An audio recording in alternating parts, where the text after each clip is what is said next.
I was 70 when I sold the empire I'd built from dirt and diesel, and I walked away with 60 million and 1,000 sleepless nights. Everyone congratulated me, but their smiles didn't reach their eyes. My daughter-in-law, Camille, kissed my cheek at the celebration I hosted in the house I once shared with my late wife, Nora. Her lips were cold. The champagne was warm. Everything felt backward. If you've ever been underestimated, by your own family no less, hit that like button. Subscribe for more stories that remind us. Sometimes the quiet ones are the ones planning the loudest justice. I saw her hand, quick, delicate, practiced, drop something into my wine glass when she thought I wasn't looking. She was wrong. I smiled at her, lifted the glass, and in the din of toasts and laughter, I switched it with the one belonging to her father. He was dead in less than 2 minutes. The guests said it was a heart attack. They clucked their tongues and clinked their crystal glasses, too eager to return to their conversations about hedge funds and second homes. They didn't know it wasn't an accident. It was an audition. And the two of them had just secured leading roles in a play they didn't know I'd written. Camille wanted my fortune. She thought she'd caught an old man drifting. She had no idea. The crystal rang like bells as guests raised their glasses, too clear, too perfect, like a lie you want to believe. From where I stood, near the open doors leading out to the veranda, I watched the swirl of tuxedos and satin gowns. They looked like stars caught in a slow, desperate orbit. This house had been my reward, my refuge. Now it felt like a museum curated by strangers. The scent in the air was thick, roasted duck, oversweet perfume, and that peculiar metallic note that always comes with wealth. For decades, the place had smelled like wood polish and the pine soap Nora used on the floors. Her lemon candles, her soft voice humming while she cleaned. All of it gone. Now the air was sharp with new money. My money. Across the room my son Daniel held court like a king who'd inherited a crown he hadn't earned. His palm rested on the fireplace mantel I built with my own hands in '96, back when Nora still packed my lunch in brown paper and told me to come home in one piece. Daniel was retelling the story of the company's final sale, but in his version I was a footnote. I let him have the fantasy. For now. Daniel's voice boomed over the laughter of financiers and venture capitalists. According to him, he was the one who'd negotiated with the suits from Argus Equity, not me. He'd stared them down, stood his ground, landed the deal.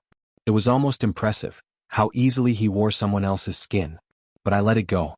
A man who needs to borrow greatness is already bankrupt. Camille moved through the crowd like smoke, impossible to catch and just as dangerous. She wore a dress the color of deep ocean, slit high and clinging like it had been stitched onto her bones. Her smile was wide, constant, gleaming. But her eyes, those eyes, were calculating. She touched arms. Laughed a little too long at off-color jokes. She was networking with the practiced precision of a predator, building alliances, memorizing names. She wasn't here for champagne or sentiment. She was mapping her future, and every person in that room was just a rung on her ladder. I'd seen it before. Those who think connection is currency and affection is just an investment. I had sold the company because I was tired. Not just in the bones but in the soul. Nora's death 3 years earlier had gutted something in me. Something I never got back. After Nora passed, the business became just another machine I oiled out of habit. Early mornings, late nights, disputes, margins, spreadsheets, it all blurred into something colorless. I sold it not for pleasure but out of surrender. The 60 million was never for me. It was for them. For Daniel. For Camille. A last-ditch bridge built out of dollar signs and blind hope. I believed, foolishly, that money could fix what time and grief had unraveled. But wealth can't heal the rot of character. Daniel had bled through my savings before. Bad investments, vanity ventures, real estate in places no one wanted to live. Camille's hunger was quieter but more dangerous. She didn't crave comfort, she craved control. I thought the money could bring us back together. I was wrong. That night, in a house that once rang with laughter and smelled of roasted chicken and fresh-cut lilac, I realized I was the only one mourning the life we used to have. I left the clinking glasses and polite lies behind and stepped down the hallway to the study. I needed something stronger than celebration. My oldest bottle of scotch, 26 years old, aged and honest, waited in the library. But something else was waiting too. The library door was ajar, the light inside low and amber. I paused. Heard voices, close, hushed, sharp. Camille's first. This is the only window, Daniel. We're running out of time. After tonight, it all changes. Daniel's reply was brittle. What if he says no? What if he puts it all in a trust for the kids? He won't, she said, cold as ice. Not after my father's plan. He'll be confused. Wait. He'll beg you to step in. Just play your part. Be the devoted son. My hand froze on the doorknob. It wasn't just opportunism. It was strategy. Precision. A script rehearsed behind closed doors. They weren't waiting for me to die. They were planning how to kill the part of me that could still say no. The scotch I had come to pour now felt irrelevant. The warmth it promised turned to frost in my chest. I backed away from the door, moving silently, carefully. I returned to the party, but the man who entered that room wasn't the one who had left it. Now I saw everything clearly. The smiles were masks. The toasts were weapons. And Camille was watching me. Not with affection. With calculation. She stood across the room with a flute of champagne in one hand and that ever-present clutch bag in the other. Her dress shimmered under the chandeliers like oil slick on water, beautiful, dangerous. Her gaze was fixed on me, unreadable. I moved toward the dining room where the toast would be given. The seat next to Camille's father, Dominic Varela, was still empty. I took it. Dominic was already 3 glasses into my best Cabernet, red-faced and roaring with cheer. He slapped my back hard enough to rattle my ribs. "Goddamn Matthew," he bellowed. "You really did it? Big man now, huh?" He reeked of booze and arrogance. A blunt instrument in an expensive watch. Then someone rang a spoon against crystal. The room stilled, voices fading into that expectant hush only wealth can create. A server moved quietly to refill glasses. Camille passed by with the grace of a dancer, pausing by my seat. Her hand moved casually, her smile flawless. She reached across to adjust a napkin, just a small, elegant gesture. But I saw it. The clutch opened. A paper flicked between her fingers. A quick tap. A fine white powder dissolved into the Chardonnay in front of me. She looked up. And smiled. There was no fear in her eyes, only triumph. That quiet, venomous certainty of someone who thinks the game is already won. Around us, guests lifted glasses. My son stood by the fireplace, beaming with counterfeit warmth. "To my father, Matthew Hale," Daniel began. "A man of grit, of vision. A man who built something from nothing, and secured our family's future. To Dad." The chorus followed. "To Dad." I raised my glass, Dominic's glass, toward the ceiling but didn't drink. My eyes never left Camille. Her grin had sharpened into something surgical. A flash of predator and pearls. Dominic, ever the boisterous buffoon, raised his own glass with a sloppy flourish and took a long, satisfied gulp. He let out a contented sigh, then went back to telling a story that no one wanted to hear. 2 minutes later he paused mid-sentence. His words slurred. He blinked hard, eyes searching for balance. A pale gray crept across his flushed cheeks. I don't feel," he stammered, clutching his chest. A guttural sound tore from his throat as he crumpled, crashing to the floor like a toppled statue. Screams. Glass shattered. Chaos erupted. But I wasn't watching the body. I was watching Camille. Camille stood frozen. Not with grief. Not even with fear. With shock. Her eyes darted between her father's convulsing body and me, still upright, untouched, perfectly fine. Her lips parted, forming a strangled sound that never quite became a word. And in that moment I saw everything. The disbelief. The panic. The horror of realizing the wrong man had fallen. The hunter had been caught in her own snare. The room dissolved into a blur, heels clattering, phones dialing, someone sobbing near the grand piano. A woman stepped on broken glass with a sharp cry. Daniel was shouting for help, his voice panicked and uneven, like a teenager who knew he'd just wrecked more than a car. Paramedics burst in minutes later, cutting through the confusion with their calm, professional urgency. They worked on Dominic, needles flashing, voices clipped and clinical. Arrhythmia, pulse dropping, epinephrine now. And Camille? She leaned in close to the medics, eyes glassy, mouth trembling with perfectly measured panic. "He was standing right next to my father," she said, gesturing to me. "Matthew's been so confused lately, since Nora died. Maybe he gave him the wrong medication? He meant well, but..." Even as her father lay dying, she was already rewriting the story. They led me to a chair. Someone pressed a glass of water into my hand. I accepted it with a trembling grip, eyes wide and unfocused. The portrait of a confused, fragile old man, a part one now played with Oscar-worthy precision. Camille had laid the foundation for her lie, the grieving widower lost without his wife, making mistakes, mixing pills. It wasn't an accusation, it was pity spun into a noose. I didn't argue. I let the role wrap around me like a heavy coat. The hospital waiting room was cold and humming with fluorescent indifference. Beige walls. Stale coffee. Time had a different shape there, bloated, stretched. Daniel paced, wringing his hands, while Camille sat stiffly, tapping on her phone, thumbs moving in precise bursts. She wasn't checking on her father. She was managing optics. Hours passed before a doctor with tired eyes emerged. "Mr. Varela is stable," he said, and Daniel exhaled like he'd been holding his breath for years. Then came the complication. His blood work shows an overdose of metoprolol, 3, maybe 4 times the prescribed dosage. It's not consistent with accidental ingestion. Camille gasped, perfectly timed. She turned to me, her eyes wide with faux horror. "Oh my God. Matthew, you didn't?" She didn't finish the sentence. She didn't need to. The implication settled over the room like a fog. The doctor turned to me, his professional expression beginning to harden, suspicion creeping in behind his clinical detachment. Daniel stopped pacing and looked at me as if seeing a stranger. The betrayal on his face stung more than it should have. I looked down at my hands, let them tremble just enough. I might have, I whispered. "Sometimes when Dominic stays over, I help with his pills. Nora used to, she always handled the details. I'm not as sharp as I used to be." The grief in my voice wasn't fake. Just repurposed. The doctor's face softened slightly. "It happens," he said gently. "We'll need to run more tests, of course." But the seed had been planted. Matthew Hale, once the pillar of strength, was now a grieving, unreliable old man. Later they let us see Dominic. He was pale beneath the wires and blinking machines, groggy and unaware. A temporary mercy. A tactical gift. On the drive back, the silence was unbearable. The city slid past the windows like a stranger. And then Daniel spoke. "That. Camille and I think it might be best if we stayed with you." I didn't answer right away. Just kept my gaze fixed on the passing lights, each one a flicker of the life I once had. Daniel's voice came again, quieter this time, fed to him by the woman sitting silently beside him. "You're alone in that house, Dad. It's too much. After what happened, you need support. Just for a few weeks. To help you get back on your feet." There it was. The offer. Wrapped in warmth, dipped in concern, but hollow at the core. They weren't asking.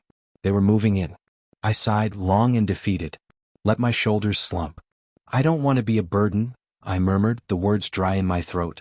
Camille finally spoke. Her tone was velvet. Her hand, cool, steady, landed on mine. "You're not a burden, Matthew. You're family. This is what family does." I nodded slowly, eyes downcast. "Okay," I whispered. "If you really think it's for the best." The satisfaction in Camille's eyes was immediate. She glanced at Daniel, and in that quick exchange they confirmed what they believed. The house was theirs now. The bank account wouldn't be far behind. They thought the old man had finally folded. They had no idea what they'd just stepped into. They arrived the next morning with 6 designer suitcases and a smile that didn't reach their eyes. Camille swept in like a realtor on opening day, her heels clicking over the hardwood floors she planned to replace. Daniel trailed behind, looking more relieved than righteous. He wasn't leading this. He never was. By sunset, my house had transformed into something unrecognizable. My favorite leather chair, the one with the worn elbow and memories of Nora curled against my side, had been pushed to the far wall, replaced with a sleek, sterile sofa in pale gray. "Doesn't it just open up the space?" Camille said brightly, walking past with a green smoothie I hadn't asked for. It wasn't a question. The picture of Nora and me from our 40th anniversary? Gone from the mantel. I found it later behind a stack of decor magazines on a side table like a forgotten trinket. A white orchid now sat in its place. "Cleaner lines?" Camille chirped when I asked. "Less visual clutter." She wasn't decorating. She was erasing. In the kitchen it continued. "Not that," she said, snatching bacon from my hand. "Cholesterol, Matthew. I made you oatmeal. With chia." Before I could object, she tossed my eggs in the trash. "It was expired anyway," Camille added with a breezy smile, shutting the fridge like she was sealing a coffin. "Good thing we're here to help." Every word was dipped in sugar, but it landed like a slap. I hadn't invited them into my life. I'd let them in to trap themselves. Still, the speed at which they moved to dismantle my world left me breathless. Even my phone calls weren't mine anymore. The old landline, mostly used by my fishing buddies, rang 3 times before Camille answered it. "Oh, I'm so sorry," she cooed into the receiver, eyes flicking toward me. "He's resting right now. We're trying to limit his stimulation." She never told me who called. When Bill, my oldest friend, finally came by in person, Camille met him at the door with a well-rehearsed apology and a smile so polished it gleamed. Matthew's just not up for visitors, she said gently. He's easily overwhelmed these days. It was a lie, one I heard from the hallway like a ghost listening in on his own funeral. I wasn't being cared for. I was being isolated, surrounded, silenced. And I knew exactly where it was heading. Because on day 3 she brought out the first form. I was in the sunroom, pretending to read the paper, when Camille floated in with a clipboard tucked under one arm and a smile that made my skin crawl. Just a little thing to make life easier, she said, setting it gently on the table beside my tea. It's a mail forwarding form. This way the post office can send your important bills to my P.O. box. I'll handle the payments for you. She said it like she was doing me a favor. Like I should thank her for the leash. I picked up the form and squinted at the fine print. Oh dear, I murmured, patting my pockets. Seems I've misplaced my reading glasses. A lie. They were in the drawer behind me. Her smile tightened just slightly. Of course. Let me know when you find them. 2 days later, Daniel approached me. The guilt on his face was real, or close enough to pass. Dad, he said, offering another document, it's just a limited power of attorney. Only for utilities taxes. It'd help us keep things running smooth. I held the paper like it was made of glass. Then I looked at Nora's photo on the shelf. And I remembered her voice. Let the lawyers handle the paper. You know, I said softly, still staring at the photo of Nora in her sun hat, your mother always insisted David look over anything with a signature line. Daniel nodded, trying not to let the disappointment show. Of course. Whatever makes you comfortable. But behind his eyes I saw the clock ticking. Camille was less subtle. That night I overheard her on the phone, pacing just outside the study. He's dragging his feet, she whispered. Everything's a process. He keeps hiding behind his dead wife like a damn shield. The next day she tried again. A new form. A new smile. I'd love to help schedule your doctor's appointments, Matthew, she said sweetly. But I'll need you to sign a release so they can share your chart. My hand's a little stiff today, I replied, curling my fingers slowly. Each delay was a win. Each excuse another stitch in the net I was weaving around them. They thought they were caretakers. Masters of the house. But they were prisoners, building their own case with every forged kindness. And behind the drywall, in the vents, tucked beneath lamp bases, tiny eyes watched everything. They wanted to declare me incompetent. They had no idea I was documenting them. The camera in the bookshelf caught the moment she finally cracked.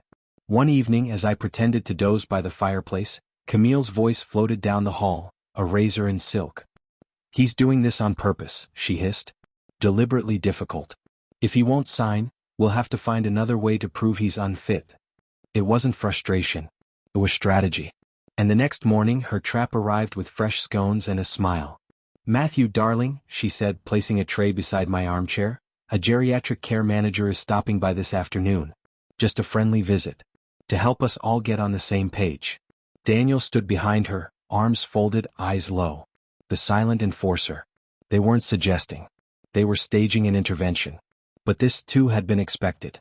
David had warned me, she'll try to make it official. Bring in someone who can write the report she wants. Play the part. Let her believe she's winning. The woman arrived at 2 sharp. Ms. Albright. Neat, composed, with shrewd eyes behind gentle glasses. Camille leaned close to her as they entered the parlor. He has good days and bad, she whispered. Ever since his wife, the grief, it comes in waves. I almost applauded her performance. I sat slouched in my armchair, wrapped in a cardigan 2 sizes too big. I let my face go slack, my answers come slow. Not too slow, just enough. Ms. Albright started with the basics. The date. The president. The city we were in.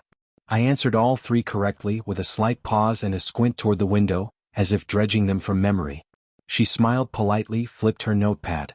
Do you manage your finances, Mr. Hale? Oh, mostly, I said with a vague wave toward Camille. But Camille here's been such a help lately. Camille stepped in on cue. He sometimes forgets to pay the gas bill, she said gently. We've been assisting where we can. Ms. Albright nodded and scribbled. Then, without looking up, Mr. Hale, do you know the current yield on a 10-year Treasury bond? Camille flinched. I took my time. Tilted my head. Well, as of yesterday it closed at around 4.1%. Bit volatile lately. I shifted some of Nora's old annuity portfolio into short-term CDs. Sacrificed return, protected principal. David Chin agreed it was safest. Silence. Ms. Albright's pen stopped. She looked at Camille. Then back at me. The mask had cracked. And the game was mine. The rest of the assessment played out like a slow funeral march for Camille. I answered every question with just enough hesitation to seem human, but with precision that left no room for doubt. I named the exact date of my last property tax payment. Recalled the name of the plumber who'd fixed a burst pipe 7 winters ago. Quoted my Medicare Part D copay with surgical accuracy. Ms. Albright closed her notebook quietly. The verdict already written behind her calm expression. She turned to Camille. "Mrs. Hale," she said evenly, "your father-in-law is among the most lucid, financially competent individuals I've assessed in the last decade. My report will reflect that in full." Camille's smile held, but her eyes went glassy. That night, I sat in my study and played the audio from the lamp's microphone. Camille's voice, sharp and venomous, "That was a disaster. He played us." He knew every question. Daniel's reply was barely a whisper. "So, what do we do now?" There was a pause. Then her voice dropped into something cold and final. "We force his hand. Make him feel cornered. We move the timeline up. Call your investors." The walls were closing in. Only now they didn't realize they were inside my trap. The storm hit on a Saturday. The sun outside was dazzling, the sky a picture-perfect blue. Inside, the air was tense, stretched thin like the skin of a balloon just before it bursts. I sat quietly with a book I wasn't reading, my hand steady on the page. Camille arranged flowers on the mantel like a queen preparing her throne room. Then the doorbell. Not the gentle chime of a neighbor. It rang sharp, impatient like a summons. Camille stilled. Daniel froze. "Are you expecting someone?" she asked, voice just a touch too high. I shook my head slowly. "No. Not at all." She opened the door halfway, cautious. 2 men stood on the porch. Suits. Smiles. Wrong for this neighborhood. The taller one, silent, stone-faced. The other, wiry with slicked-back hair and teeth too white to be trusted. "We're here to see Daniel Hale," said the lean one. "Tell him Mr. Knox and Mr. Red are here. His investors." She let them in. Her movements were stiff, practiced. Daniel looked like he'd seen a ghost. Knox stepped inside, slow and deliberate, his eyes scanning the room like he already owned it. "We had an agreement," he said softly. "Time to talk about collateral." Daniel stammered. I just need a little more time." "The deal it's—" Knox silenced him with a look. "The market didn't fail, Daniel. You did." Camille swooped in, voice trembling just enough. "Please, not here. My father-in-law isn't well. He doesn't understand these things." Knox turned to me. His smile thinned. "Oh, I think he understands perfectly. $60 million?